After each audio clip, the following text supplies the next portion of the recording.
Hey, this is Matthew Harvey here with the 12 o'clock siren, recording live at the 903 Broadband Studios at the Cowboy Corner on the southeast side of the downtown Leonard Square. On my left hand is James Dumb Angel Hartley. Oh, what's up, man? How we doing? I got 45 days left. 45 days down there, eh? Yep, 45 days. It's been a long 8 months. Yes, and, it has. So I got another month and a half. Obviously, we've got some more long-distance podcasting coming in here. Yeah, we've about gotten it down to an art. I know. Once we get it figured out, you'll be back. Yeah, so who do we have? Today we got an exciting guest, Mr. VK, the Vibe King himself, Mr. JDK John David Kent. Hey, yo. What's up, my man? You. Oh my God! It sounds like a standing ovation there. No, it is. Right, you should see it. It's crazy. They're actually a big fan of Kent. You're not the first or second Kent we've had on this podcast. I know, and I can't decide if my feelings are hurt or if I don't know. Yeah. How I feel. I'll let you know maybe at the end how I feel about There we that. go. Yeah. There we But go. I'll tell you, man. I could just see those high kicks with those white boots on as that Dallas theme song was playing there with the old Leonard. What do you call the drill team there at Leonard? The Tigerettes. Tigerettes. Wasn't that their thing? Weren't they into that thing? Absolutely. That's it, man. Do they still do that? They don't, unfortunately. I think it's gone downhill since that. But, They no longer have a definitely. drill team. Is that correct? Oh, I don't know. Is that true? What? I thought that was the case. I do know. I am. To Mark, or who do we need to talk to bring that back? Well, I tell you what, I am privy to some info. There's supposedly some sort of reunion of Tigerettes happening at the Leonard Picnic this year. Like during the parade, they're supposedly going to do the Dallas thing, and well, this year is my 20th high school reunion. That's true. Yeah. Damn, James. I know, bro. I was a baby here too, guys. So what does that say about y'all? You had to work that one in. I did. You know what? I think I'm going to use my walk-on song. I think I'm going to use the Dallas theme song as my new walk-on song this year. I would encourage that. Kind of badass. Can I say badass on this podcast? You can. Beforehand. Yeah. Okay. We got clearance from the FCC. Right. Well, thanks for coming on, man. What is new and what's going on in your world? You're out in Nashville right now, is that right? I am. We moved to Nashville a little over 2 years ago, and I'm just kicking around my studio as we speak. So tell me, let me ask a question. Let me interrupt you here. Is Nashville, is it similar to Austin? Because you came up from the Hill Country, right? Most recently before Nashville, right? I did, yeah. We were in the Hill Country about 8 years, and then we moved here. So I've been gone from my beloved Blackland for like a decade now. And I would say that, I know, it's so crazy. Yeah, I mean, it's nuts, like how long it's been, really, when I start to kind of add it up. Right. But yeah, I would say that Nashville is very similar to Austin. I mean, I've been saying that for a lot of years, and I was saying when I first started coming up here to work like 12 years ago that it still reminded me of Austin even then, but I would say a more conservative version. But Sure. Now I don't know that it's I don't know if it's much more conservative. I mean, it's a pretty good blend. The thing about Austin, this is what I'll say real quick, sort of like to bring these like similarities into focus. Like the thing about Austin that I've noticed, and I can't speak on this now because I haven't lived there for a couple of years, but one of the things that made Austin so special is that you had a mix of like, and I don't want to make this political at all, so I'm not. No, yeah. Just as an observation here. So you have like your progressives, and then you have your conservatives, and somehow, because Austin just has a vibe about it, somehow like those two opposing worlds like would coexist with like I would say like a healthy amount of harmony. Absolutely. That's why it made it so special, because you really would get all of these, what you would say, opposing cultures coming together, and there would be really like kind of violence. And I would say that now Nashville is similar in that you definitely have more food trucks, rock and rollers, and more hipsters, people from other states moving in here. And so you definitely feel like this more progressive, more sort of liberal viewpoint. But, it's sort of like historically steeped in more of a conservative thing. But I think that there is like a similar harmonious way of life, if you will. But I will say, here's another difference, and then we can move on. I see a lot of people from, like, we'll just say California, because there obviously are a lot of people from California Nashville moving. and Austin are the two places people are moving to. What's that? Nashville and Austin are both the two places most people are moving to. Exactly. Yeah. But here's the difference now. I told you the similarities. Here's the difference now. So I feel like the people that are moving to Austin are the ones that really want to not only keep a lot of those sort of like more liberal things in, they want to keep them more like a part of their life, and they want to bend our culture a little bit more towards theirs, whereas the people from California that are moving here are trying to get away from those things, and they're looking for more like conservative viewpoints, and they're moving here because they feel like it's already a little conservative, or on the conservative side. So those would be like the two the differences and the similarities. So I just find myself in the middle, dude. I just get along with everybody, so it works for me wherever I'm at. That's an interesting observation too, because I think it's really important for each side to temper the other, And oddly enough, I've spent some time in San Francisco, and some of the most rabidly conservative people I met have been in San Francisco. I'm like, ooh, y'all are in enemy territory, brother. If y'all are that conservative, That's interesting. I would not have felt that way at all. I met Peter Kim. But that's like that's kind of how we're, we have these pre-misconceptions oftentimes, and I've been over to people that I knew in California that have transcended here in Nashville, and they're entertainers, and you typically think of entertainers as being more liberal, and I roll up into their house and they got Fox News blaring on the big screen. I'm like, didn't see that one coming, but all right, man, you do you. Funny. That's the risk of assumptions, huh? There you go, bro. That's it, man. Well, that's cool. What do you miss about Austin? The homeless people. I miss HEB more than anything. Yes. They're starting to break into the Blackland too now. Oh my God, dude, it's the best ever. And you know what? They would kill it here in Nashville because there's so many Texans. And I said 10 years ago, I was like, if I could get like a license or whatever you need to like have a chain restaurant, if I could put a Whataburger in Nashville, I basically would be printing money and could just do whatever I wanted to at that point. Yeah. And guess what? In January of 2022, a Whataburger opened in my hood. Oh. The line is so crazy. I swear to you, bro, I'm not making this up. The line is so crazy.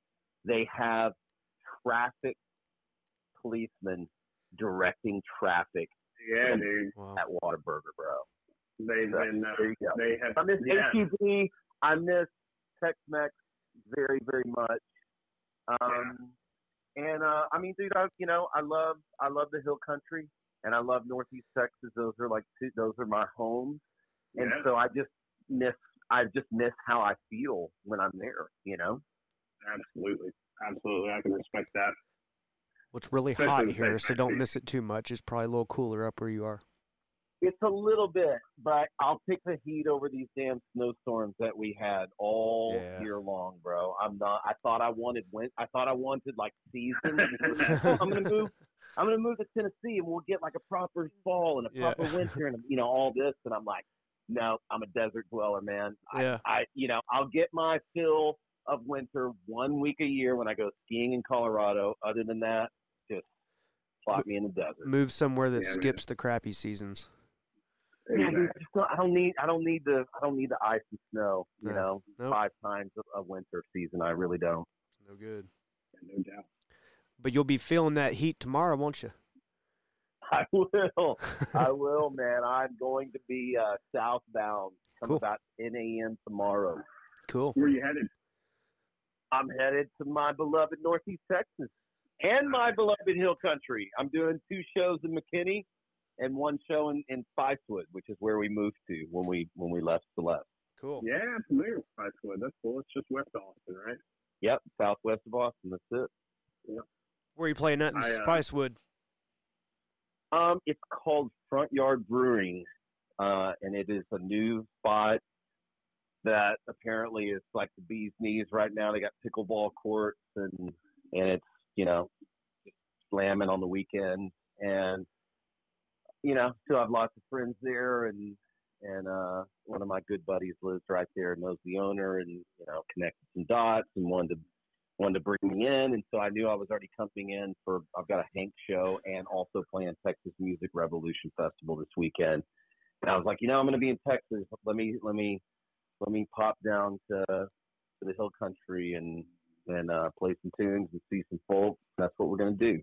Cool. Is that going to be a full band show or just JDK acoustic? No, I'm rocking a duo these days with my stepson Reed McBroom, who I ride a lot with, and you know, this new album, which we can get into here in a minute. It's more acoustic based, maybe. It's definitely not an acoustic album, so I don't want to like paint it with the wrong colors. But as a duo, these new songs in particular, they translate really, really well.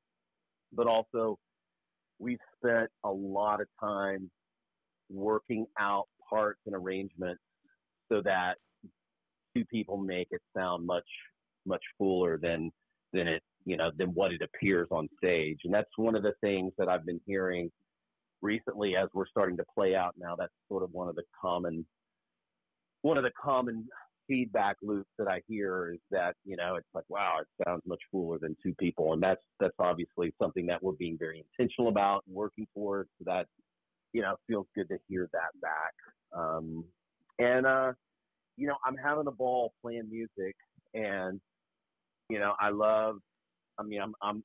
from the full band school. You know, that's how I grew up playing with bands, and you know, I've been really lucky to play with some incredible musicians, and you know, I will again at some point, but I'm just having too much fun playing with this setup, and it's very inspiring for me right now. And I would say there is a little bit of a departure musically with the new album, and that's also intentional. And I just, you know, it can be very stressful at times trying to keep a full band and a full team, you know, trying to keep people salaried out. And of course, one deserves, they deserve that, and more oftentimes. But it can be very stressful. And just like with any small business owner, you know, you guys know, when you start a business or have a small business, oftentimes, and certainly in the beginning stages, you have to throw, you know, you're not taking a salary. You're the last one getting paid. You're throwing everything at keeping the business afloat. And, you know, I was happy to do that for a long time. And I don't want to feel like I'm always sort of beholden to the business. Yeah, I mean, I don't want to feel like I'm just going to be covered up at any moment. And this is just, you know, it keeps the overhead lower. And I'm just, you know, man, more than anything, I'm just having too much fun, and I just don't want to bring the stress back into my life that comes with having a band. So well, I listen to a lot of. Go ahead. I was going to say, I think there's kind of an appetite for your setup right now, too. You got guys like Lincoln Durham and Coulter Wall that, they get up there and they're kind of a one-man band or a two-man band, and, that's being well received right now, too. Yeah, well, I hope that those are both great artists and similar lane. Sure. And yeah, I mean, I people have been responding to it. I hope people continue to respond to it. But I'm a little bit in a different place just in my life personally than I was maybe, a few years ago when the whole, John David Kent and the Dumb Angels thing was, the first few years of that. And it was, I think it was a little bit more, like, let's show up and burn this place down. And obviously there are lots of adult beverages that were a part of that. And that's not so much where I'm at in my life now. And, I don't really want to be the party starter anymore. And I don't really want to, have a bunch of shots on stage and all of those things that were so fun. And I'm glad that that's a part of the story, but it's just not really where the story is right now. Not this chapter, huh? It's not this chapter, man. And I can't predict where it's going to go.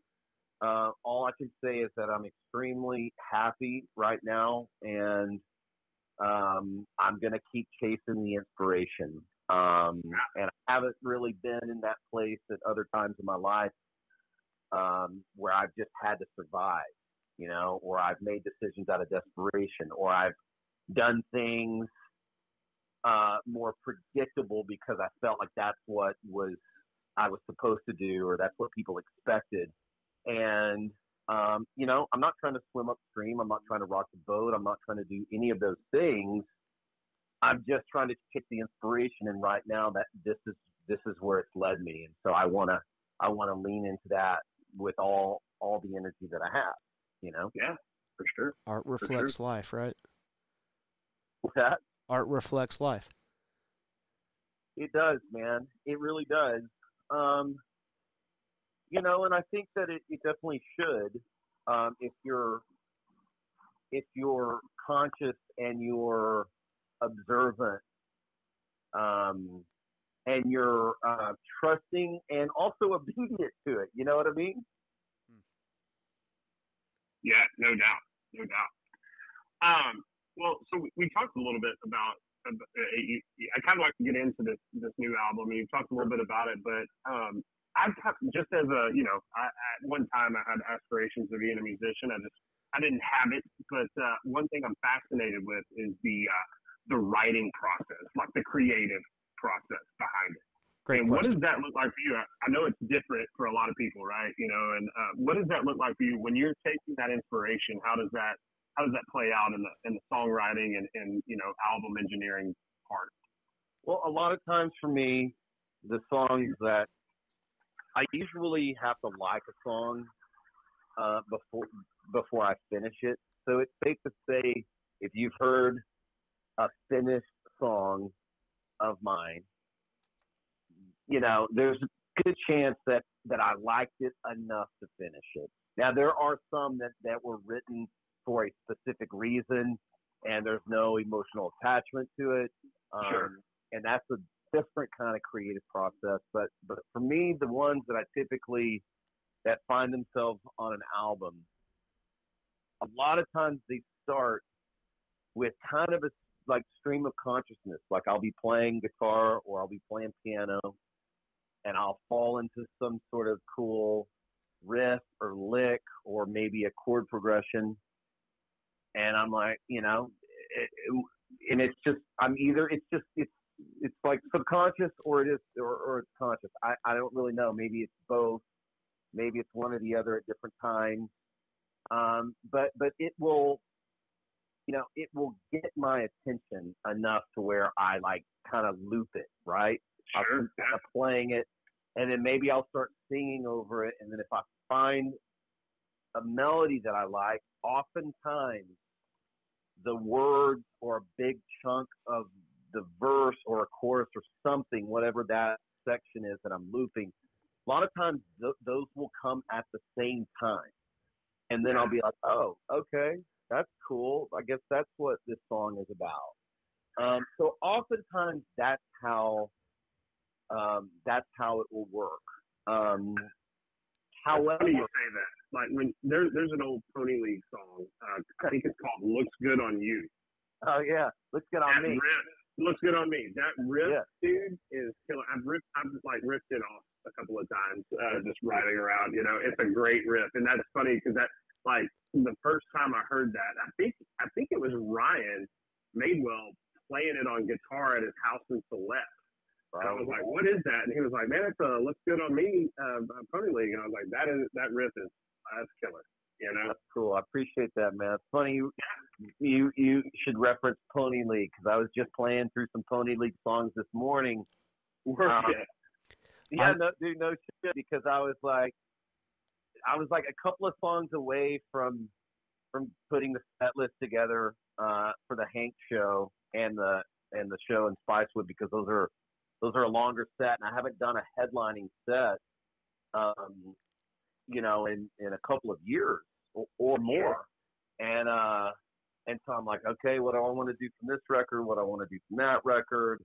What new stuff do I want to do? But there's 2 or 3 Pony League songs that I've been thinking about recently, because I just relaunched my label that I was running from 2005 to 2010. Blackland Records? What's that? What record label is that? It's called Blackland Records. Yeah, and started the label with Tim Wheeler in 2005. But I'm approaching it a little bit differently this time, and so I'm sort of going back and looking at sort of old stock and catalog songs from myself and from the studio that I had in Celeste. And so I've been playing through some Pony League songs the past few weeks. So anyway, did you include "Call Me Out"? That's on there. There's about 5 Pony League songs. Look at you guys rolling deep, man. Yeah. Hey, dude, I was about to bust out like "Dizzy" by Radish. Woo! I was about to play a CD, but I can't find a player. What's that? I can't play a CD on this thing. I don't know how to do it. That's the only Pony League I had was on CD. That's the only place it exists. And what's funny, man, is like you talking about like not being able to play CDs. So I used, like, for the past few years, like, I would roll around in my car and I would usually keep like 2 or 3 copies of my first 2 albums in my car in case I met someone and it came up in conversation and I wanted to share the music. And the last 2 times that I've tried to do that, I've offered someone a free item, and they're like, "Oh, are you on Spotify?" Like, I can't do anything with this. Look you up on Spotify. We don't even own a CD player. Right. And I'm like, okay, I get it. Yeah. That's funny, man. But I hear they're making a comeback, so hold on to those CDs, boys and girls. Cassettes are too. They are, yeah. They are. I have a side project in New York, and we did a new album a few months ago. We recorded a new album, and it's released on cassette tape.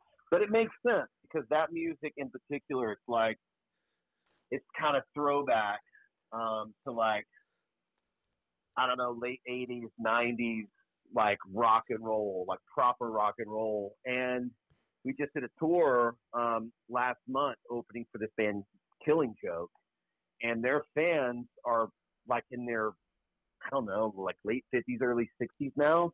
And so, like, they were like, Metallica covers Killing Joke. Oh, really? Yeah. Oh, that's sick. Yeah. But anyway, like, those fans, like that demographic, that age group, I mean, they're all about the cassette tape. They still have their a lot of their albums on. They went from they still have their vinyl, they still have their cassette tape. They were slow to get to CDs, and now it's like their old shit's like in vogue again. That's cool, man. The Wait. Yeah, The Wait. That's the song that Metallica covers. Oh, nice. Yeah, I'll have to check out their cover. They're a very influential band. How do Cassettes make a comeback?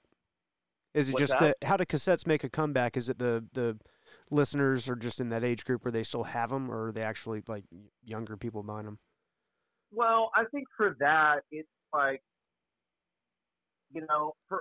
so I think a couple of things. I think for that particular tour, having a cassette tape is almost it's a little bit of a novelty for us because there's not a lot of bands putting albums out on cassette tapes of bands that these people are going to listen to, but then they come to the merch table like, oh, you guys have a cassette tape? Oh shit, I still have a tape deck. Like, cool. That's cool. I haven't bought an album on cassette tape in like 20 years. I'll take one of those. Yeah.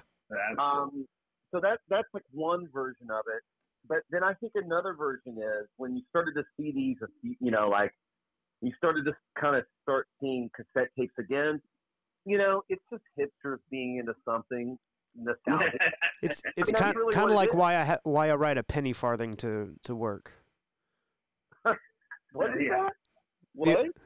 Why I ride a penny farthing to work. One of those big wheel bikes. No way. No, I'm just kidding about that. But you have one of those? No, I wish I did. Oh, now he wishes he did. A velocipede. But I mean, honestly, like that's a huge part of like the vinyl revival is that, it became cool and trendy and now it's like a legitimate thing again. And oh yeah, I just bought a Dillinger Escape Plan album on vinyl and I don't even have a record player. You know what, man? I'm in the record player club. I mean, we've been here 2 years and I'm still, kind of slowly getting the studio put together here and my turntable's still in storage. But when I see a vinyl that I want, I still buy it, even though I can't throw it. Mm-hmm. But, I do want to say this because I don't want anyone to think I'm like throwing shade at hipsters. The thing about vinyl is that it does sound really, really, really beautiful. Yeah. And with cassette tapes as well. See, that's analog tape. So you get a different listening experience and it's more interactive, vinyl and cassette tapes. It's more work, right? Yeah. You have to get up. You have to put the album on. You have to set the needle down.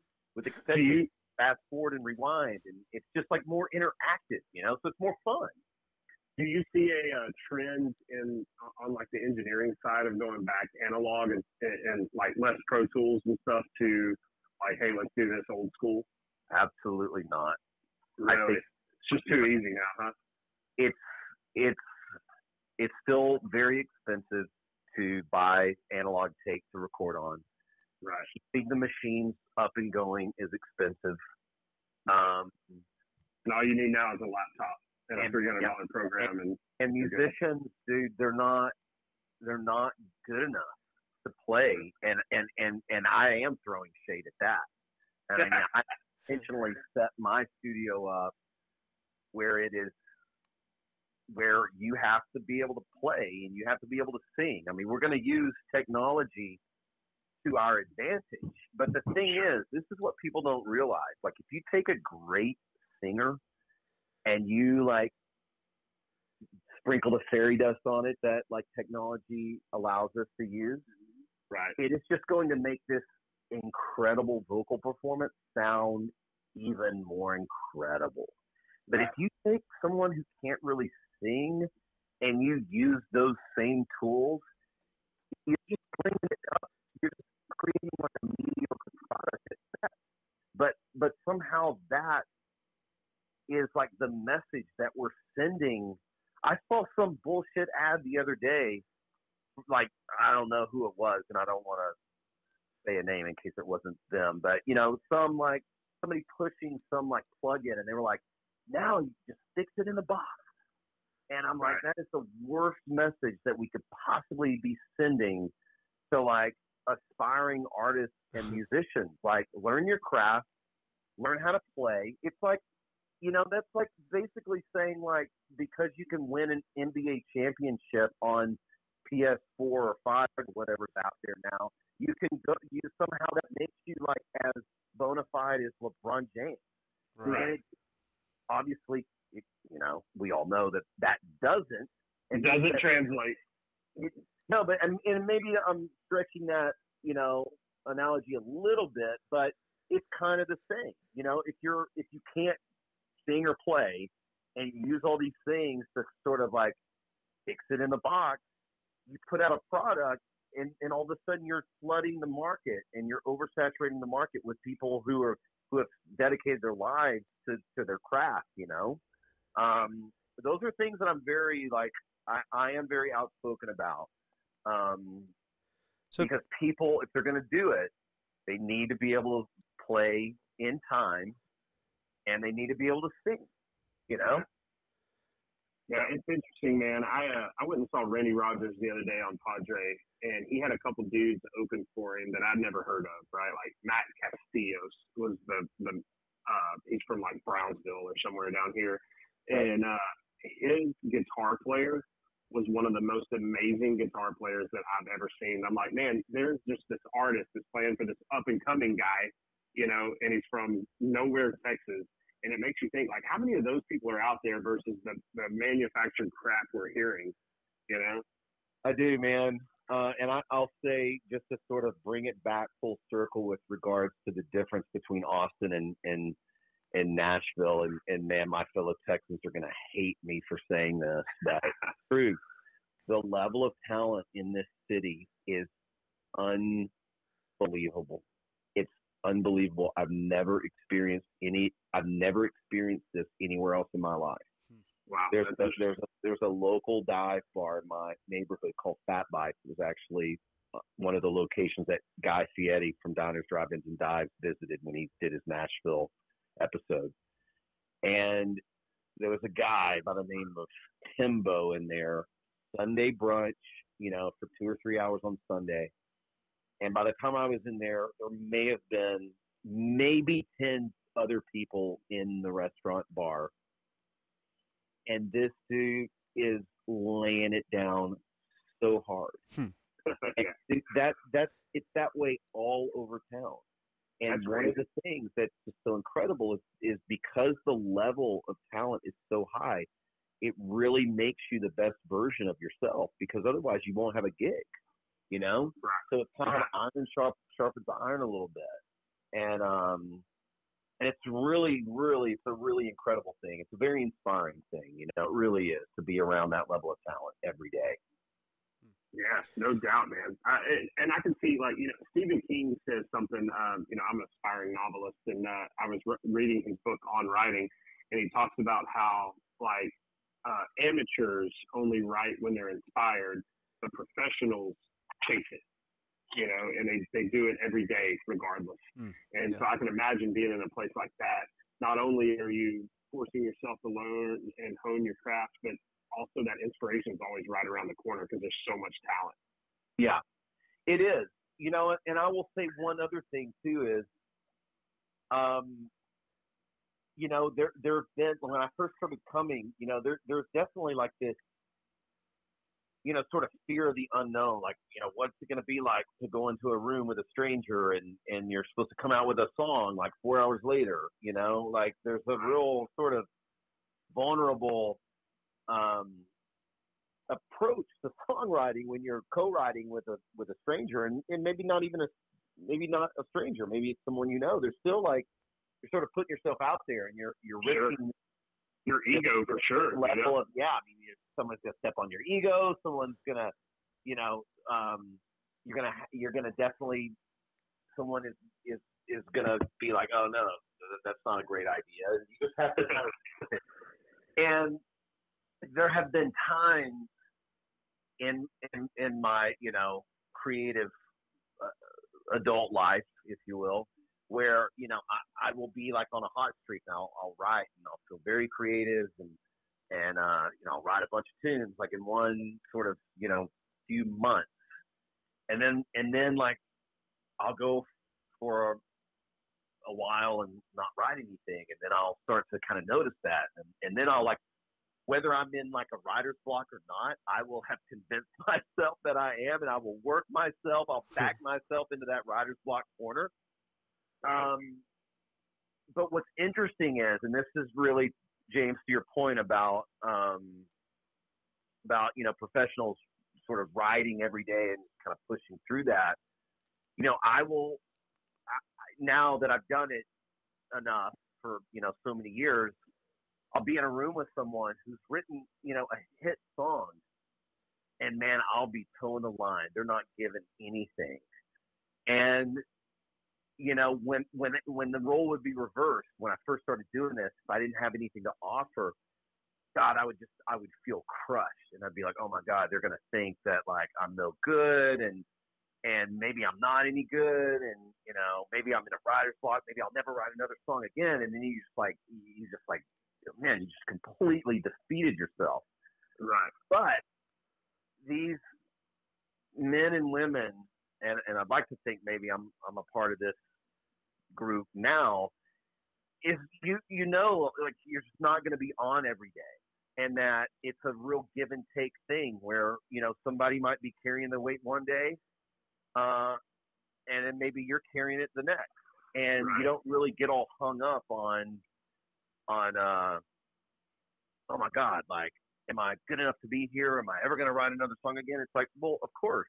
I'm just like, today's just not the day, and I'm going to contribute what I can, and then I'm going to wake up to write another one, another day. Yeah, that's fascinating to me. Like the flow states people can get into, whether you're an artist or an extreme athlete or whatever. Sure. That kind of energy transfer, that's really fascinating to me, and I think there's something to it too. Oh man, so much. I could not agree more. You mentioned the vault, the studio that you built in Celeste. Yeah. Can you tell us about what motivated you to put a studio in Celeste and how that came together and how you build a studio in Celeste? Absolutely, I would love to. I'm intrigued. Yeah. So, I had a band called Radish in like the late '90s, and I played drums. So for anyone who is listening that doesn't know me or my background, you know, before I was an artist, solo artist, singer-songwriter, I was a drummer, and I still am a drummer, and that's like my first instrument, my first love. And I had a band with Ben Queller, who now also has a very successful solo career. Mm-hmm. We had a band called Radish, the rock band, and we were signed to Mercury Records. And the second record that we did that actually never came out, and that's a whole, you know, maybe there's a part 2 to this, because I'm having so much fun talking to you guys, and I don't know how much time we have. Yeah. But so I had this band called Radish. We did our second album. We recorded it at Muscle Shoals, which is in Alabama. And very quick history lesson, you know, there's some of the most classic albums, some of the most classic artists, like Aretha Franklin, Rolling Stones, of course, Leonard Skinner, recorded at this studio in this little area in Alabama. And it's basically like 3 towns like Leonard, all sort of connected together that make up this area. And we were there for 6 weeks, and it's still to date, this was in like 98, but it's still like one of the most profound, one of the most incredible experiences of my life, but in particular, like recording and making albums. It's one of the most incredible experiences that I've ever had. And, you know, Ben and I were sort of coming into our own a little bit more, and we got started really young, so we were maybe, I might have been like 19 during this time. But because we were in this very remote place, you know, there just weren't a lot of, we were in this incredible studio, but there wasn't really like a big staff of people. And so, I was able to sit and sort of just watch the producer who was producing the album at the time, and he also was doing a lot of the engineering. And I just really fell in love with the studio, and I fell in love with the process of recording music. And so I just started buying gear. And I started with like a little cheap like Tascam Porta 2, which is just a little 4-track recorder that records on a cassette tape. And I already had like amps and guitars and drums and stuff that I had been collecting. And then I found this vintage console, which is like a big like mixer. Yep. And from 1979, it was MCI, and I bought that in the 2-inch tape machine. And these were like commercial, like this is what you would see like in a commercial recording studio. And I think that maybe Neil Young had an MCI console at his studio. And I know that, a few of the Pantera albums were recorded on MCI consoles. So these were like, this was like professional equipment, if you will. So I bought this equipment. It's very big and it's very heavy and very expensive, that I didn't have a place to put it. So I was storing it at my parents' house. And my dad worked in Celeste, and he helped the lady who owned a lot of the downtown buildings in Celeste. He kind of helped oversee her business, her assets. And so he acquired one of the buildings sort of, just as a part of their business relationship. And my parents were storing they were building a house outside of Celeste, and they were storing their furniture in this building, in this downtown building. And I, bought all this equipment, and I've been storing it for a few months. My dad was like, "What are you going to do? What's your next move?" And I was like, "I'd like to build a studio." And he's like, "Well, you can have this building if you want it." And I was like, "Why would I want that? This building's a huge piece of shit." And so he's like, "Well, just like go check it out." So I also, during this time, I was also doing like a tremendous amount of research and reading on old studios and kind of an old soul. So I'm naturally attracted to like old houses and old buildings, and I feel a sense of like it's almost like my duty when I have the opportunity to be a part of the preservation. And Matt, I know that you can relate to this because you're doing this right now. Yeah. Which I admire and I love so much. And so, what a lot of studios back in the day had before there were effects, they would have these reverb chambers, and they would just be these concrete rooms where they would play a recorded signal, and they would mic it and record that signal, and that's how we would get reverb. And so I'm walking through this building that my dad has in downtown Celeste, and the old tile ceilings like falling down. I mean, it's just like concrete floors. There's like nothing appealing about this space at all. And then I walk to the back, and there's this huge concrete room that used to be the bank vault, because the building was built in 1903, and it was built as a state bank. Nice. The city bank was across the street. This was actually a state bank. And I flipped out. I was like, oh my God, like I have this reverb chamber here that I've been reading about that all these old studios had. And I immediately was like, I'll take it.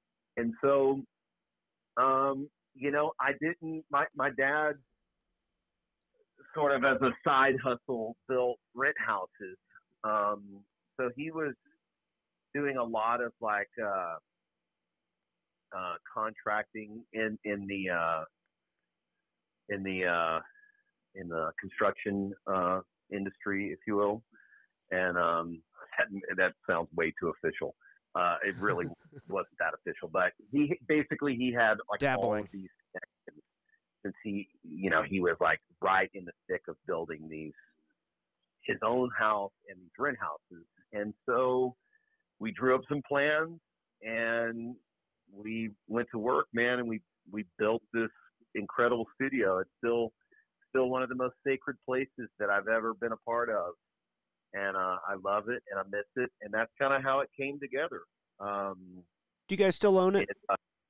What's that? Do you still own it? I do not still own it. No. Building in studio all gone. Yeah, building and studios. I mean, the building's still standing, but there's some discrepancies over what's going to be, done with any of that stuff. I'm really out of the loop. There have been people that have hit me up, wanting me to inquire about the space. But I really don't know. I mean, I was there for 18 years, and like I said, it was very sacred to me.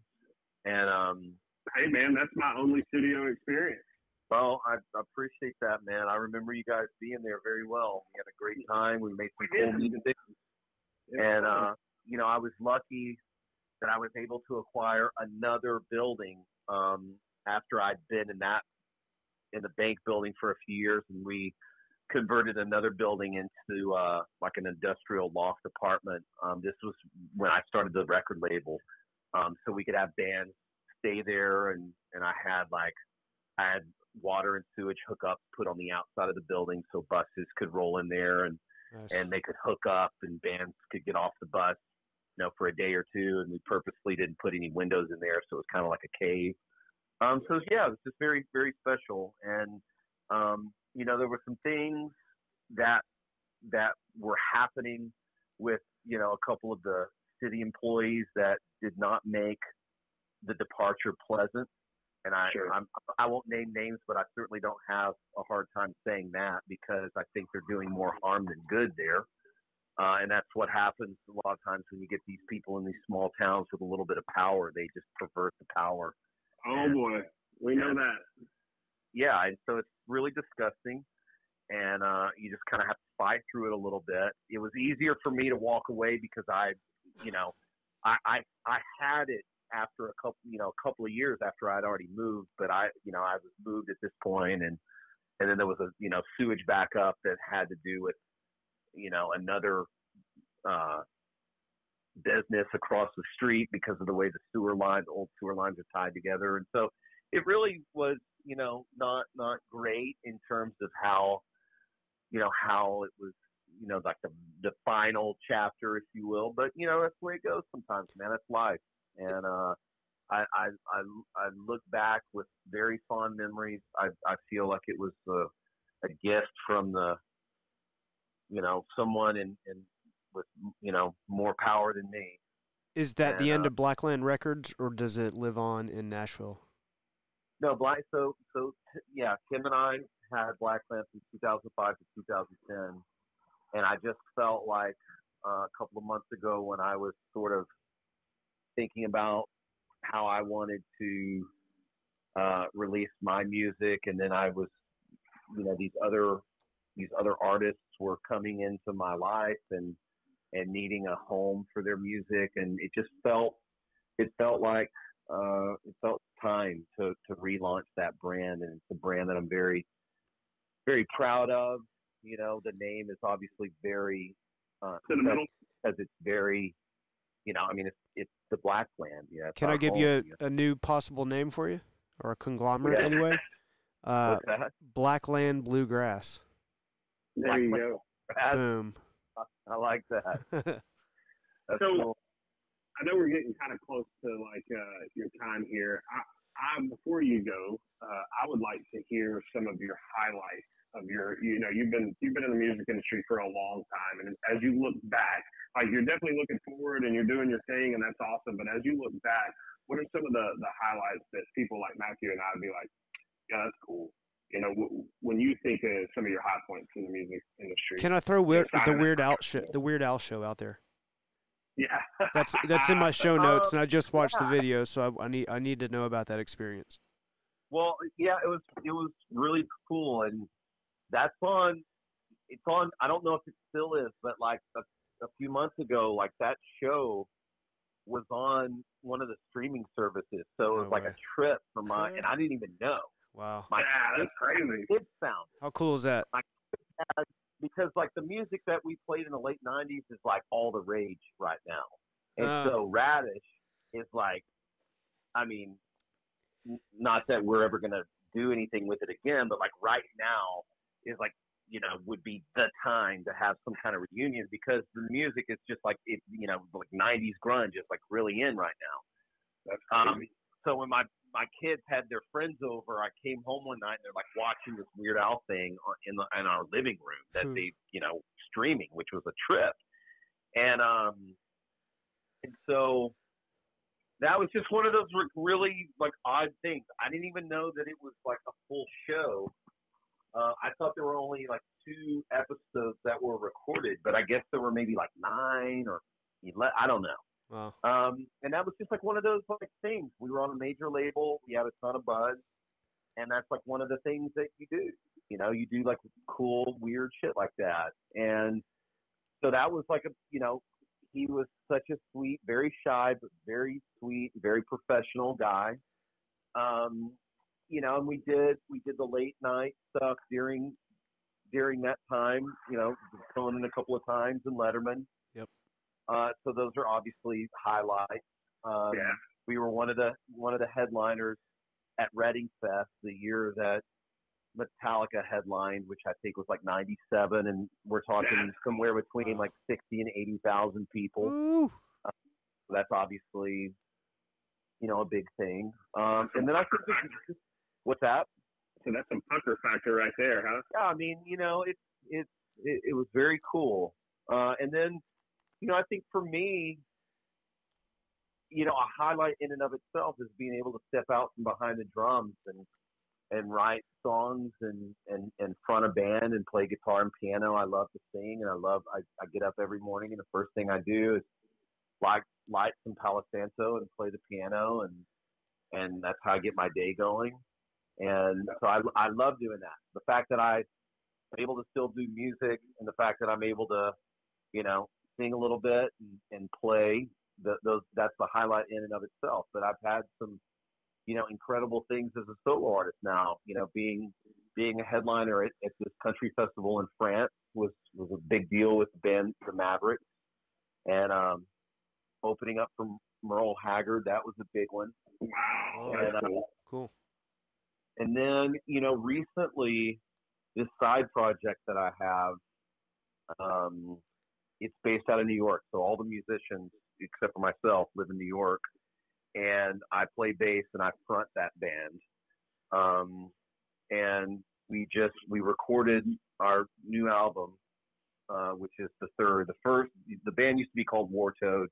There's one album out under War Toad, and then there's an album out under The Imbeciles. The band's called The Imbeciles, and the first album of The Imbeciles, which is kind of the second of this band, but after the name change, and that's the first album's the one we did in outside of El Paso, which we were talking about before we actually started recording in a really cool town, or a really cool studio called Sonic Ranch. And then the newest album, which is what we were on tour with Killing Joke supporting, we recorded in Spain, and that was one of the most life-changing experiences that I've ever had. The guy that produced it is a bass player in Killing Joke. His name is Martin Glover. He goes by Youth, and he produced that huge album by The Verb with Bittersweet Symphony on it. Oh wow!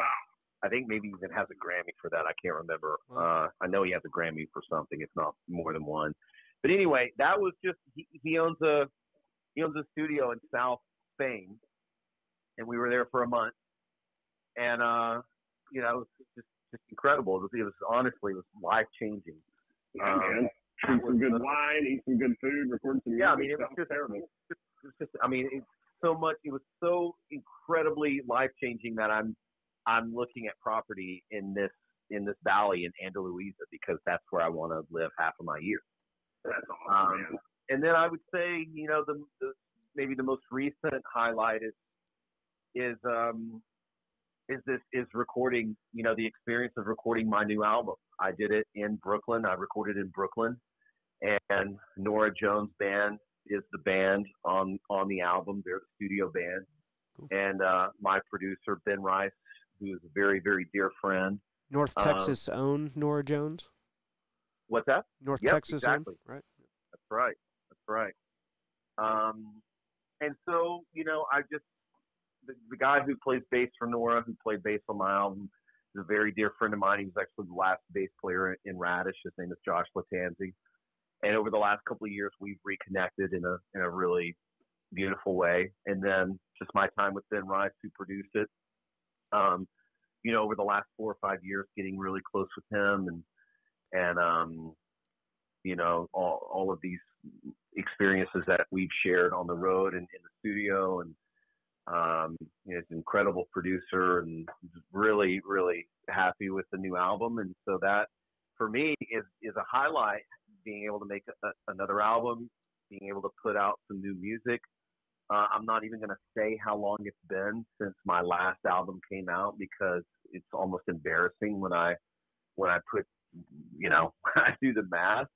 But you know what, dude? There's been a lot of life happening in these last few years. And, I really, for some of those years, I wasn't really even in a place to want to make music and put music out. And I'm happy to say that I'm definitely back and in a good place, and just thrilled to be kind of on the eve of putting out this new album, which comes out in September. Now, so it comes out in September. So now, in the midst of all of this happening, what's it like to see your little brother doing his thing with whiskey? It's great, man. When I decided to take a break, it just so happened that they needed him for something for one weekend, and that weekend is now turned into like 6 or 7 years. And he worked very hard, and he's been able to do some really, really cool things that you guys talked about when he was a guest on y'all's podcast. And I'm proud for him in a way that I'm proud for people that I care about doing cool things and doing those things really well. That's awesome. I mean, James, what you're doing right now for our country is incredible. I want to take a second to thank you for your service and your. Hey man, I appreciate that. You're away from your family. Cheers. And that is a calling, and I just tip my hat to you, and I appreciate that. And Matt, I've seen you chasing your passions and doing the things that inspire you really, really well, and you're putting all of this love and this money into downtown Leonard, into this building, and that just I relate and I connect with that. So I appreciate that. You kind of inspired me on that. What's that? You kind of inspired me on that. Well, I appreciate that, Just man. But one little bit of it. I'm happy for Tony in the way that I'm happy for y'all, in the way that I'm happy for people that I care about, just doing cool things, doing them really well. And so that's where I'm at, man. That's awesome, dude. That's really awesome. Well, Matthew, do you have anything else? I got nothing. Nothing else. You got some dates this weekend. Hank's on Thursday. Spicewood Friday? Is that what we said? Yep. Hank's on Thursday. Spicewood. It's the Front Yard Brewery on Friday, and then back to McKinney for Texas Music Revolution Festival. Got a date with Ray Wiley Hubbard in July in Memphis. And yeah, man, just, I would tell anyone listening to just keep an eye out, because we've got some dates too that haven't been posted, and those will start to fill up. The album is dropping in late September. That's what's scheduled right now. And yeah, that's cool. That's, My wife and I have some tickets for the Texas Music Revolution. We'll see you on Saturday. Killer, man. Cool. That's awesome. I've got a couple songs here that from your new album. Do you want to introduce them? One or two of them, anyway. Whichever one you choose. Yeah. So, Small Town USA, I guess, is probably one of the ones you're talking about. Yep. And man, I think the lyrics kind of speak for themselves. I think there's some there's some stories in there that we can all relate to. Maybe not personally, but we know these people. We know them very well. We went to school with these people. They're our neighbors. They're our family members. And I wrote it with Reed McBroom, my stepson. And, you know, it's one of the songs that I'm most proud of that I've had a part in writing. And then I would assume the other one's probably Lonely Rain, which I also wrote with Reed. And, you know, it's kind of one of those like slacker tunes where, you know, just nothing is going right. And I'm sure, you know, I've definitely experienced those things personally, but, you know, there was also another guy that I kind of had in mind when we were putting it together that probably inspired it a little bit as well. So, man, you know, life gives you songs if you're just halfway paying attention. It really does. And if you take the time to jot them down, you know, you usually get something pretty cool out of it. Right on. Well, without further ado, I'm going to roll that song for you, The Small Town USA. Is that good for you, JDK? Yes, sir, man. I appreciate it. All right. Thank you very much for coming on the show. I know it was kind of last minute and we got you in there quick. A part 2 would be awesome. What do you think, James? Yeah, man. I'm always down for a part 2. JDK, you suggested it. Yeah, man. You guys just keep me posted. I'm honored to be the third Kent on the show. Cool. I'm glad to hear it. Good to finally have you on here. Here's some new JDK Small Town USA. Thank you, buddy. All right. Thank you, guys.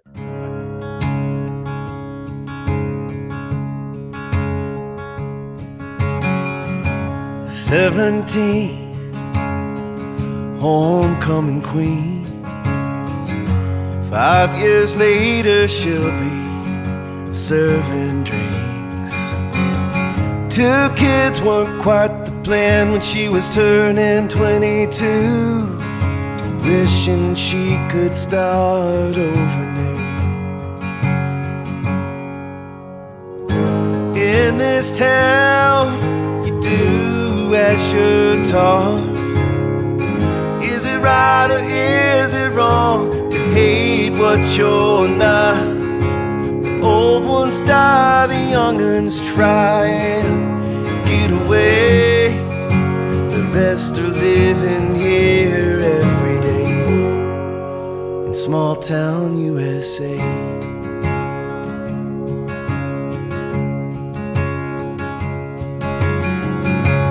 He was a star every Friday night. Catch a pass and run like hell, dance underneath those lights. He's getting older now and he's getting mean. Makes his living selling methamphetamine. In this town you do as you're taught. Is it right or is it wrong to hate what you're not? The old ones die, the young ones try and get away. The rest are living here every day in small town USA.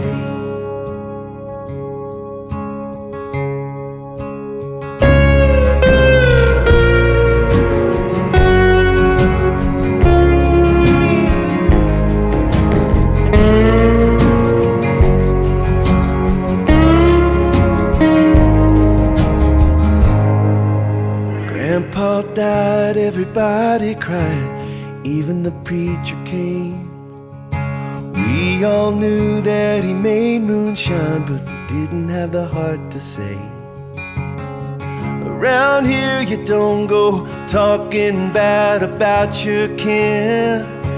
You take it to the grave, the secrets and the sins in this town.